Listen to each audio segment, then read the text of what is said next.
స్ట్రైట్‌గా ఒక పాయింట్ అడుగుతాను మీకు. నార్మల్‌గా ఆహ్, రోడ్ల మీద ఇలా అడుగుతారు కదా! అది అడిగినట్టు కాకుండా బ్లాక్‌మెయిల్ చేస్తున్నట్టు ఉంటది. సో, దానికి రీజన్ ఏంటి? బ్లాక్‌మెయిల్ అంటే చాలా మంది చేయరు. 100%లో హ్మ్. ఒక 20% అట్లా చేస్తారు. ఎందుకంటే మన 5 ఏళ్ళు ఎప్పుడు 5 ఫింగర్స్ ఎప్పుడు సమానంగా ఉండవు. అలానే ట్రాన్స్‌జెండర్స్ గూడా అంతే.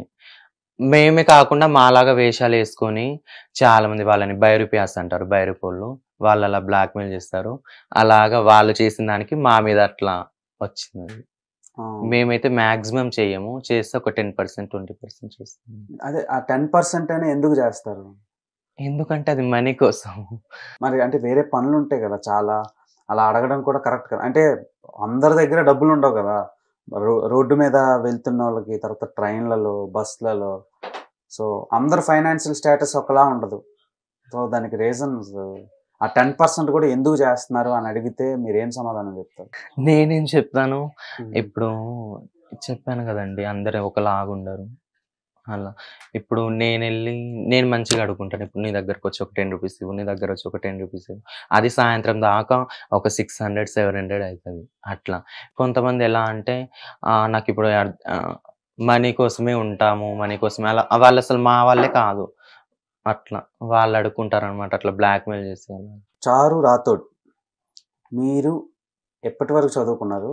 ఎలా ఏ టైంలో మీరు ఇలా ట్రాన్స్‌జెండర్‌గా మారాల్సొచ్చింది? నేను ఇంటర్ వరకు చదువుకున్నాను. హ్మ్. మాది వచ్చేసి ఖమ్మము. హ్మ్. ఇంటర్ అయిపోయింది. 16 ఇయర్స్‌కి నేను సినిమా షూటింగ్స్ చేస్తానని మా ఇంట్లో ఇట్లా నాకు హార్మోన్స్ ప్రాబ్లమ్స్ ఉంటే సినిమా షూటింగ్స్ చేస్తాను. 'జబర్దస్త్‌లో లేడీ గెటప్' చేస్తానని చెప్పేసి వచ్చేసి పారిపోయి వచ్చేసాను. హ్మ్. వచ్చి సర్జరీ అయిపోయాను. నేను షూటింగ్స్‌కి ట్రై చేశాను గానీ అది వర్కౌట్ అవ్వలేదు. వచ్చేసాను. సర్జరీ అయిపోయింది. సర్జరీ మీరే చేసుకున్నారా? ఆ! ఎలా అంటే మీకెందుకు అలా చేయించుకోవాలనిపించింది? Hormones problem. అంటే మీకే అనిపించిందా ఆ! అది? సో, తర్వాత ఇంకా ఫ్యామిలీతో కలిసి ఉండటం లేదా? 1 ఇయర్ నన్ను రానీయలేదు. మా ఫ్యామిలీ యాక్సెప్ట్ చేయలేదు. ఇప్పుడు ప్రెజెంట్ చాలా బాగుంది. యాక్సెప్ట్ చేసి ఓకే. ఇప్పుడు సర్జరీ చేసుకున్నారన్నారు కదా! సో, దానికంటూ ఒక సమ్ ఖర్చవుతది కదా! సో, ఎలా ఆ ప్రాసెస్ అంతా ఎలా జరిగింది? అదేనండి. నేనొచ్చేసి బెగ్గింగ్ జేస్తాను. హ్మ్. ఒక 6 మంత్స్, 7 మంత్స్ చేసి సర్జరీకెళ్ళిపోయాను. ఆ డబ్బులు దాచి, దాచి, దాచి. ఆ! ఎంత ఎంత ఎంత ఖర్చవుతది ఆ అది సర్జరీ? పర్సనల్ చెప్పరు. అది బయట. ఇప్పుడు మీరు మేల్ నుంచి ఫీమేల్ లాగా చేంజ్ అవ్వడానికి సర్జరీస్ చేసుకుంటారు. సర్జ్ సో, ఆ టైంలో పెయిన్ ఎలా ఉంటదండి? అసలు మళ్ళీ పుట్టాలి. హ్మ్. వేరే లైఫ్ రావాలి. వేరే జన్మ రావాలి. ఆ పెయిన్ భరించలేము. చచ్చిపోతే బావుండు ఇలాంటి లైఫ్ ఎందుకు అన్నట్టుంటది. చాలా పెయిన్‌ఫుల్ లైఫ్ మాది. మీరు షూట్స్ అని చెప్పి హైదరాబాద్ వచ్చేసారు కదా! ఆ తర్వాత ఇక్కడ చాలా కష్టాలుంటాయి. అంటే కామన్‌గా మేల్, ఫీమేల్‌కే కష్టాలుంటాయి. అవును. సో, మీకెలా ఉంటాయి? నేను చాలా కష్టాలు పడ్డాను. ఆహ్, మెట్రో స్టేషన్‌ల కింద పండిన రోజులున్నాయి షూటింగ్స్ కోసము. 'జబర్దస్త్‌కి' ట్రై చేసినప్పుడు 'జబర్దస్త్' ఆర్టిస్టులు కూడా నన్ను తిట్టారు చాలామంది. ఒక ఇద్దరు, ముగ్గురు తిట్టారు. సో, నేను లైట్ తీసుకున్నా. అది రాదు. మనం సినిమా ఇండస్ట్రీలో రావాలంటే మనకు బ్యాక్‌గ్రౌండ్ ఉండాలి. లేకపోతే డబ్బుండాలి. ఆ 2 నా దగ్గర లేదు. సో, నాకు అది రాలేదు. ట్రాన్స్‌జెండర్ లైఫ్‌లోకొచ్చేసా. సో, ఇప్పుడు బెగ్గింగ్ చేస్తా అన్నారు కదా! రోజు ఎలా అది డైలీ లైఫ్ ఎలా ఉంటది? పర్లేదు ఎంజాయ్‌గా, జాలీగానే సాగిపోతది. కాపోతే కొన్ని కొన్ని సార్లు బాధపడతాం. ఎందుకు ఈ లైఫ్ ఇచ్చాడు దేవుడు మాకు. అందరిలా కామన్‌లాగా బాయ్‌లాగే ఉండొచ్చు కదా! ఎందుకిట్లా మీ బాధపడతాం. మీ పేరేంటి ముందు? విజయ్ రాథోడ్. విజయ్ రాథోడ్, చారు రాథోడ్‌గా మారారు. అంతే కదా! ఇప్పుడు రోడ్ల మీద ఇలా బెగ్ చేసుకుంటున్నప్పుడు అందరూ ఒకలా రియాక్ట్ అవ్వరు. కొందరు తిడతారు, కొందరు కోపమొస్తే అవును. కొడతారు. సో, అలాంటివి ఎప్పుడైనా ఫేస్ చేసారా? చేశాను. హ్మ్. మేమిట్లా షాప్ ఓపెనింగ్స్‌కెళ్ళినప్పుడు మేము అడిగామనమాట. ఆయనసలు ఏం చేయలేదు. అది చైర్ ఉంటది గదా! చైర్ తీసుకొనొచ్చాడు నా మీద కొట్టడానికి. మీకసలెందుకివ్వాలి? మీరు మంచిగా బతకొచ్చు గదా! మీకెందుకివ్వాలసలు? మీరు మాలాగానే గదా! మేము లక్షలు పెట్టి సర్జరీ అయిందెందుకు? మీలాగా అనిపించుకోనికైతే అస్సలు బిల్కుల్ కాదు. ఒరేయ్! అట్లా ఆహ్, పిచ్చి పిచ్చి మాటలు. ఒరేయ్! నువ్వెందరా? నీకెందుకిస్తాంరా అట్లా అన్నట్టు అది ఒక పెయిన్, చాలా పెయిన్ అనిపించింది నాకు. ఓపెనింగ్స్‌లో ఒకసారి.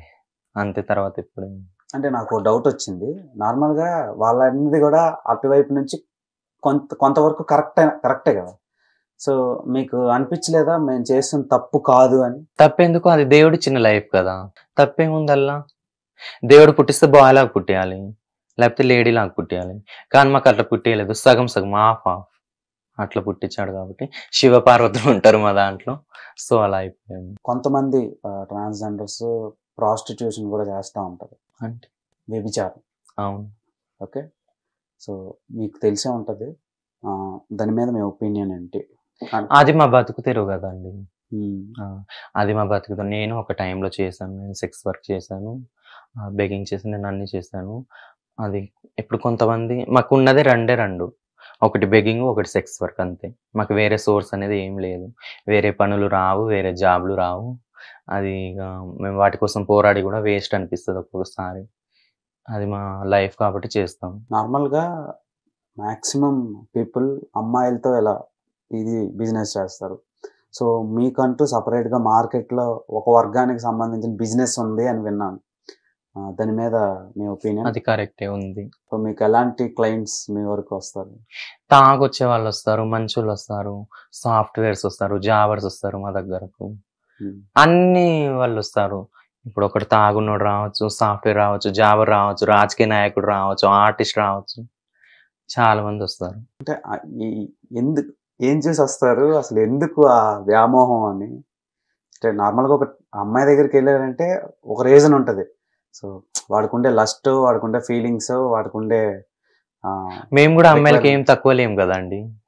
అమ్మాయిల కంటే అందంగా ఉంటాం కాబట్టి మా దగ్గరకు వస్తాయి. మీరు ఎలా చార్జ్ చేస్తారు? అది ఇంటుంటది, పర్ నైట్, పర్ షార్ట్. ఎంత స్ట్రగ్లింగ్ లైఫ్లో బెగ్గింగ్ అండ్ ప్రాస్టిట్యూషన్ అన్నారు కదా, సో ఈ రెండు కాకుండా కూడా చాలా మంది ట్రాన్స్జెండర్స్ చాలా రకాలుగా బయట సర్వే అవుతున్నారు. ఐపీఎస్లు అయిన వాళ్ళు ఉన్నారు, కలెక్టర్లు అయిన వాళ్ళు ఉన్నారు, సైంటిస్టులు ఉన్నారు, తర్వాత మోడల్స్ ఉన్నారు, డైరెక్టర్స్ ఉన్నారు. సో ఇన్ని చేస్తున్నారు కదా, మీరు ఆ రెండే ఎందుకు చూస్ చేసుకుంటున్నారు? అంటే ఎక్కువ నెంబర్ ఆఫ్ ట్రాన్స్జెండర్స్ అంటే కొంతమంది ఇంట్లో నుంచి పారిపోయి వస్తారు, చదువుల మధ్యలో ఆగిపోతాయి. ఇంకా అమ్మో నేను ఇట్లా అయితే, కొంతమంది ఫ్యామిలీని అయితే మా ఫ్యామిలీస్ 100%లో 50% యాక్సెప్ట్ చేయరు. సో మేము మాకు ఉన్నది ఇదే కాబట్టి ఇదే చేస్తాం, జాబ్కి పెద్దగా పట్టించుకోము. జాబ్ వచ్చినా చెయ్యరు చాలా మంది. కొంతమంది ఒరిజినల్ ట్రాన్స్జెండర్స్తో ఓపెనింగ్స్ ఇవన్నీ చేయిస్తారు కదా, సో అప్పుడు మీరు కావాలనే అమౌంట్ ఎక్కువ అడుగుతారా, లేదంటే వాళ్ళు ఇచ్చింది తీసుకుంటారా? మేము ఎక్కువ అడగము, మేము రీజనబుల్గానే అడుగుతాము. చెప్పాను కదండి, 5 ఏళ్ళు ఎప్పుడు సమానంగా ఉండదు. 100%లో ఒక 90% హిజ్రాస్ మంచోళ్ళే ఉంటారు ట్రాన్స్జెండర్స్, ఒక 10% చెడు. ప్రతి దాంట్లో ఉంటారు కదా, ఇప్పుడు మొగోళ్ళలో కూడా అంతే, జెంట్స్లలో కూడా అంతే ఉంటారు, లేడీస్లలో కూడా అంతే ఉంటారు, మా దాంట్లో కూడా అంతే ఉంటారు. సో మీకు ఫ్యూచర్లో ఏం చేయాలని ఉంది?